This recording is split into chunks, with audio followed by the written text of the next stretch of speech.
Well, this is Willie Alexander again. I told you earlier that I would let you see what the ribs look like once I took them off the grill. They've been on the smoker now for about 3 hours at about 275. So they have a really, really good smoke. And I used oak wood. I prefer oak, even though I use pecan sometimes, but I prefer oak.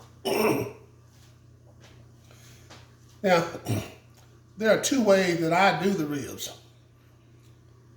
And it depends on how much time I have and how this smoker is cooperating with me. Because sometimes the smoker is just cantankerous. It just don't want to act right. So here's what I do. I will cook them in the smoker for the 3 hours.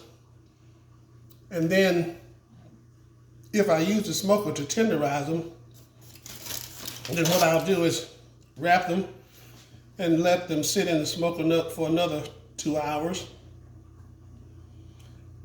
And then if I choose to put barbecue sauce on them and let them sit there for another hour, then I'll do that.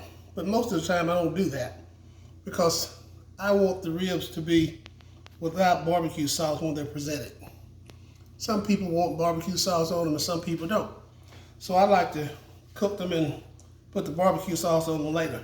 But you can see this rib here is one that I just took off, and you can see how pliable it is. It's ready to come apart. Now if I cook these ribs, and today what I did, I brought the ribs in-house because I really didn't have a lot of time. So I brought them in-house and I cooked them for the last 2 hours in the oven after wrapping them. And this is what it looks like. But this one here, I've had to sample. I've already put barbecue sauce on it, at least a little bit. I didn't drench it in barbecue sauce. I just put a little bit on it. And I just wanted you to see what this is like. Normally I would have my grandsons here. They'd be tasting and oohing and ahhing. Today they're at a ball game, so they'll be in here later, or if not, they'll be here tomorrow, I'm sure. But this is the rib. This is a baby back rib, what's left of it. I've been tasting it for an hour or so. So if I cut me a piece here, you can see the knife just went right through it.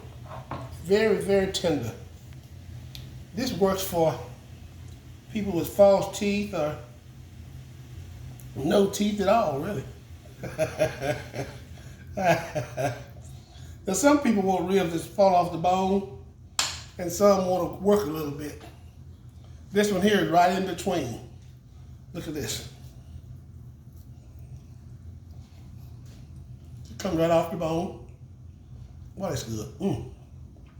Wow. That's pretty good. I mean, I'll take another bite. It's so good, I don't know where to bite it. Woo! Well, somebody knew what they were doing. They invented ribs in a smoker. I'm just glad they introduced me to it.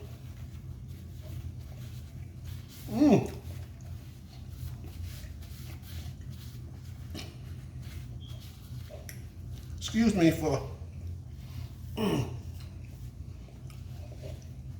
wow. My apologies. But what I want to do, I just want you to see how this turns out.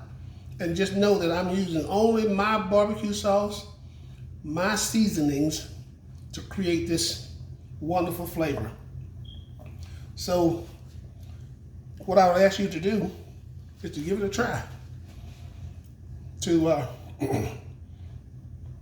like and share this video with your friends so that next time you see me, I'll be at HEB, Kroger, Walmart, some of the largest stores with my products on their shelves. So let me say thank you, and just remember, with my products, with Alexander's Great Seasoning brand, you can be a master chef too. Try it.